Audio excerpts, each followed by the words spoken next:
मित्रांनो, थोडा वेळ काढून नक्की बघा. निरोगी आरोग्याचे 32 नियम. नंबर 1. जर तुमच्या शरीरावर खाज, फोड आणि पिंपल्स असतील तर तुम्ही सकाळी कडुलिंबाची पाने चावून खावी. यामुळे तुमचे रक्त स्वच्छ होईल आणि तुम्ही या सर्व आजारांपासून दूर राहाल. नंबर 2. जर तुमच्या शरीरात लोहाची कमतरता असेल तर तुम्ही रोज पोहे खावे. तुम्हाला आराम मिळेल. नंबर 3. पोटात सूज येण्याची समस्या असल्यास रिकाम्या पोटी डाळिंब खा.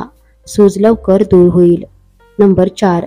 गाजराच्या रसात मध आणि मीठ मिसळून प्यायल्याने कमी झालेली दृष्टी परत येण्यास मदत होते. नंबर 5.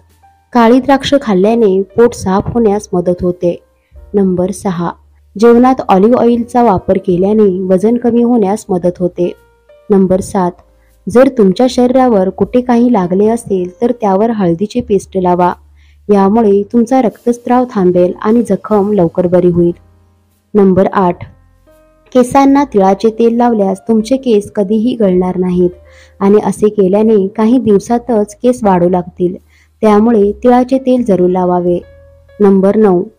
एक सफरचंद खाल्ल्यानंतर त्यावर 1 ग्लास दूध प्यायल्याने तुम्हाला कधीही कोणताही आजार होणार नाही आणि तुम्ही नेहमी तरुण राहाल. नंबर 10. जे लोक रोज भेंडीचे सेवन करतात त्यांना हृदयविकाराचा धोका कमी होतो. नंबर 11. जर तुमचे पोट सतत लठ्ठपणाकडे जात असेल तर साखर, तांदूळ आणि मैदा यापासून बनवलेल्या गोष्टींचे सेवन कमी करा. नंबर 12. रोजच्या आहारात 1 चमचा चिंचेच्या पानांची चटणी खावी. यामुळे भूक वाढते आणि अन्न लवकर पचते. नंबर 13. जर तुम्हाला सतत डोकेदुखीचा त्रास होत असेल तर तुमच्या आहारात पालकाचे सेवन करू नका. नंबर 14.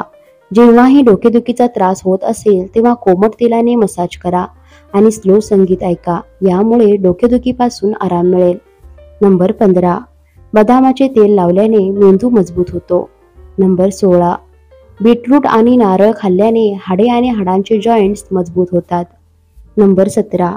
थंड पाण्यात लिंबू आणि कांद्याचा रस मिसळून प्यायल्याने कॉलरासारख्या समस्यांवर फायदा होतो. नंबर 18. तुम्हाला अस्वस्थ आणि थकवा वाटत असेल तर डाळिंबाच्या रसात लिंबू मिसळून प्या. नंबर 19. जर तुम्हाला रात्री झोपताना भीतीदायक स्वप्न पडत असतील तर रोज झोपण्यापूर्वी तुमचा बेड नीट स्वच्छ करून झोपा. नंबर 20. रात्री कमी खाल्ल्याने लठ्ठपणा कमी होतो. त्यामुळे रात्री कधीही पोटभर जेवू नये. नेहमी 1 ते 2 चपाती खाल एवढे उपाशी राहावे. नंबर 21. 1 ग्लास पाण्यात 1 चमचा ॲपल सायडर व्हिनेगर आणि 1 चमचा मध मिसळून रोज सकाळी आणि संध्याकाळी प्यायल्याने यकृताची कमजोरी दूर होते. नंबर 22. रक्त घट्ट होऊ नये म्हणून रोज व्यायाम करावा. नंबर 23.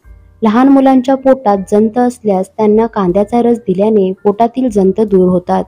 नंबर 24. उकडलेले हरभरे किंवा भाजलेले हरभरे खाल्ल्याने पचनशक्ती वाढते आणि याच्या सेवनाने शारीरिक कमजोरी दूर होते. नंबर 25. मेथीची पाने बारीक करून चेहऱ्यावर लावल्याने मुरूम आणि डाग दूर होतात आणि चेहरा उजळतो. नंबर 26. ताप येत असल्यास हिंग पाण्यात चोळून लावल्याने तापापासून आराम मिळेल. नंबर 27.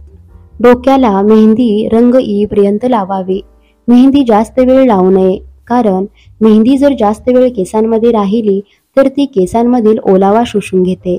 नंबर 28. कोरफड अर्धा कापून दररोज संध्याकाळी झोपण्यापूर्वी चेहऱ्यावर 5 मिनिटे मसाज करा आणि सकाळी चेहरा धुवा.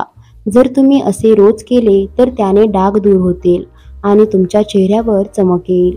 नंबर 29. उष्णतेपासून डोकेदुखी होत असल्यास भोपळ्याचा गर काढून कपाळावर लावल्याने डोकेदुखी बरी होते. नंबर 30. थोडासा कमी पिकलेला पेरू मधोमध कापून त्यावर मीठ लावून आगीवर भाजून खाल्ल्याने जुना खोकला बरा होतो. नंबर 31. मधुमेह असलेल्या लोकांसाठी कोथिंबीर वरदान आहे. याच्या सेवनाने शरीरातील इन्सुलिन वाढते आणि रक्तातील ग्लुकोजची पातळी नियंत्रित राहते. तसेच त्याची चटणी खाल्ल्याने झोप चांगली येते. नंबर 32. भात खाल्ल्यानंतर अपचनाचा त्रास होत असेल तर नारळाचा गर खा. मित्रांनो, व्हिडिओ आवडल्यास व्हिडिओला लाईक करा, शेअर करा आणि सबस्क्राईब करा. धन्यवाद.